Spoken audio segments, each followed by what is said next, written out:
কান টানলে যদি মাথায় আসে তাহলে শুনবাই। হ্যাঁ আপা, আপনার কথা ঠিক আছে। কান টানলে যদি মাথায় আসে, বেডি মানুষ ছাইড়ে দিলাম, বেডি মানুষ আমার গোয়া বেচা খাইলো, এরপরে গোয়া বেচার টাকা একখানা করলাম, আর আমি যে আন্দা গুন্দা ইনকাম করলাম ওইটা একখানা করলাম, তাতে তোমার মতো চার মহিলা পালন যায়। কথা কটা খারাপ কো নাই।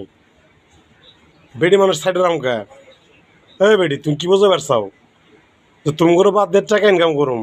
কে তোমরা লগে যোগ দেওয়া পারো না? স্বামীর অল্প কামাইতে খুশি থাকতে পারো না? স্বামী যা ইনকাম করে না তাতেই খুশি থাকতে পারো না? খালি পুরুষকে দোষ, পুরুষ আর নারীর বেশি করে মুখ করে তমুক করে।